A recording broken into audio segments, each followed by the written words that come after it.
దేవుణ్ణి పూర్ణ మనస్సుతో ప్రేమించడం అంటే ఏమిటి? నా మొత్తం జీవితం కూడా ఆయన గురించి, ఆయనని తెలుసుకోవడంలో, ఆయనకి ఇష్టమైనట్లుగా జీవించడంలో, ఆయనకి ఇష్టమైనట్లుగా ఉండడంలో మనము ఎప్పుడైతే మనం సమర్పించుకుంటామో అదేనండి పూర్ణ మనసుతో దేవుణ్ణి ప్రేమించడం అంటే. ఈ పూర్ణ మనసుతో నువ్వు దేవుణ్ణి ప్రేమిస్తావా? మన యొక్క ఆలోచనలు, మన యొక్క మాటలు, మన యొక్క తలంపులు, మన యొక్క పనులు కూడా వీటన్నిటిని బ్యాలెన్స్ చేసేస్తాయి. దేవుడి యొక్క పూర్ణ మనసుతో మనం ప్రేమిస్తున్నాం కాబట్టి మన యొక్క మాటలు కూడా దేవుడికి ఇష్టమైనట్లుగా ఉంటాయి, మన యొక్క చూపులు కూడా దేవుడికి ఇష్టమైనట్లుగా ఉంటాయి, మన యొక్క పనులు కూడా దేవుడికి ఇష్టమైనట్లుగా ఉంటాయి. పూర్ణ హృదయంతో, పూర్ణ ఆత్మతో దేవుణ్ణి సేవిస్తాం.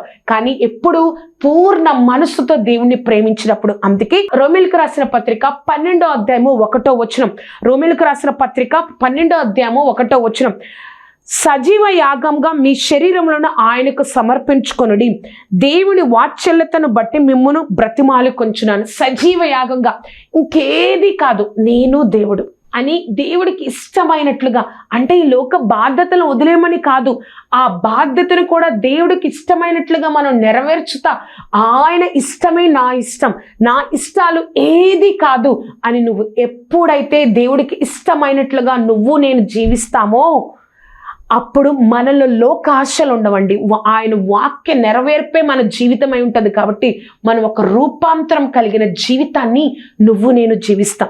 ఒక వ్యక్తి జీవితం ద్వారా ABCD చూద్దామండి. ఆ 3rd పాయింట్లో A చూసినట్లయితే నీలో వచ్చిన మార్పును లోకం చూస్తుంది.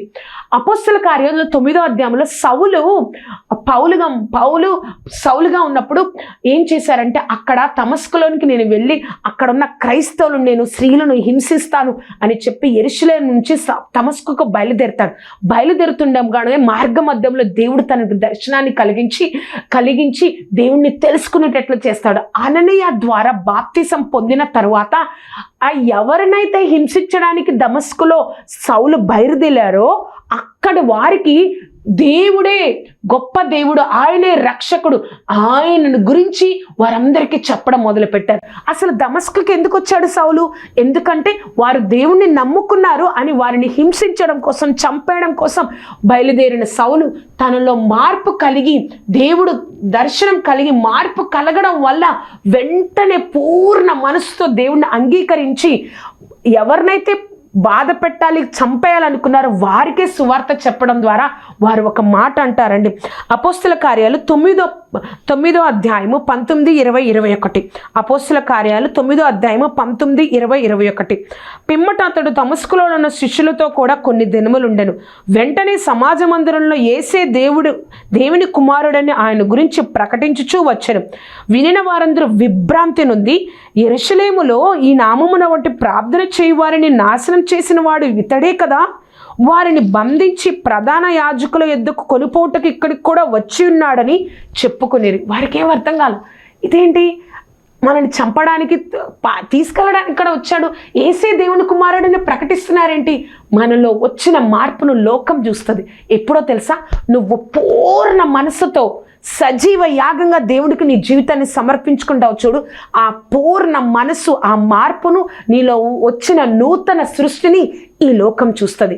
ఆ 3rd పాయింట్లో B చూస్తే, ఎటువంటి స్థితి అయినా దేవుణ్ణి విడిచిపెట్టం.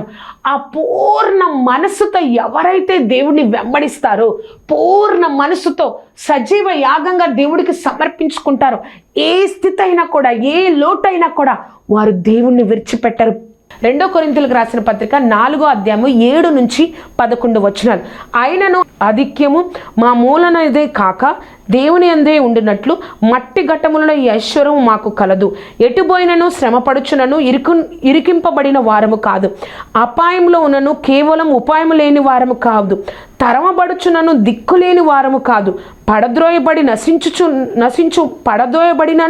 నశించు వారము కాదు, యేసు యొక్క జీవము మా శరీరమందు ప్రత్యక్షపరచుటకై యేసు యొక్క మరణానుభవములు మా శరీరమందు ఎల్లప్పుడూ వహించుకొనుచున్నాము. ఏలయనగా యేసు యొక్క జీవము కూడా మా మర్త్య శరీరమందు ప్రత్యక్షపరచబడినట్లు సజీవులమైన మేము ఎల్లప్పుడూ యేసు నిమిత్తము మరణమునకు అప్పగింపబడుచున్నాము. ఏది ఏమైనా ఎటువంటి స్థితి అయినా నేను దేవుణ్ణి విడిచిపెట్టము. ఇటువంటిదండి పూర్ణ మనసుతో దేవుణ్ణి వెంబడించడం అంటే. ఆ థర్డ్ పాయింట్లో సి చూస్తే సమస్తము వ్యర్థంగా ఎంచుకొని గురి వద్దకే పరిగెడతారు. ఆ పూర్ణ మనసుతో దేవుణ్ణి వెంబడించే వారు ఎలా ఉంటారో తెలుసా? సమస్తాన్ని వ్యర్థంగా వెంచుకొని పూర్ణ మనసుతో. సౌలు బెన్యామీనుడు, రోమా యొక్క పౌరసత్వం కలిగిన వాడు. అటువంటి వ్యక్తి అయిన సౌలు ఏమంటాడో తెలుసా? ఫిలిప్పీలకు రాసిన పత్రిక 4వ అధ్యాయము 10-11. ఏ విధం చేతను మృతుల నుండి నాకు పునరుద్ధానం కలిగినని ఆయన మరణ విషయంలోనూ సహభావం కలవాడే, ఆయనను ఆయన పునరుద్ధానమును ఎరుగు నిమిత్తం, ఆయన శ్రమల్లో పాలినవాడుటకు ఎట్టుదో ఎరుగు నిమిత్తము సమస్తము నష్టపరుచుకొని వాటిని పెంటతో సమానంగా ఎంచుకొనుచున్నాను.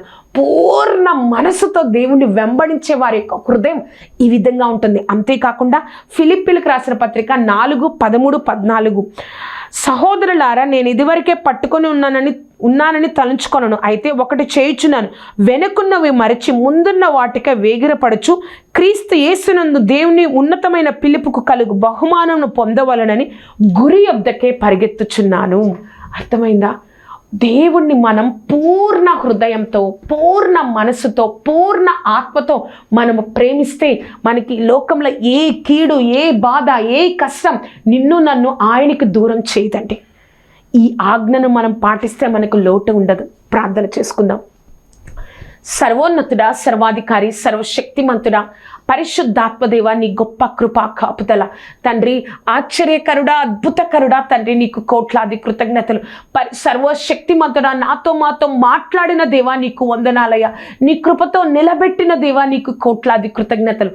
ఆశ్చర్యకరుడా, ఈ యొక్క ఆజ్ఞను మేము ఈ లోకంలో చేయడానికి, పాటించడానికి పూర్ణ హృదయంతో, పూర్ణ ఆత్మతో, పూర్ణ మనసుతో దేవుణ్ణి ప్రేమించడానికి, నిన్ను ప్రేమించడానికి మాకు సహాయంను దయచేయండి.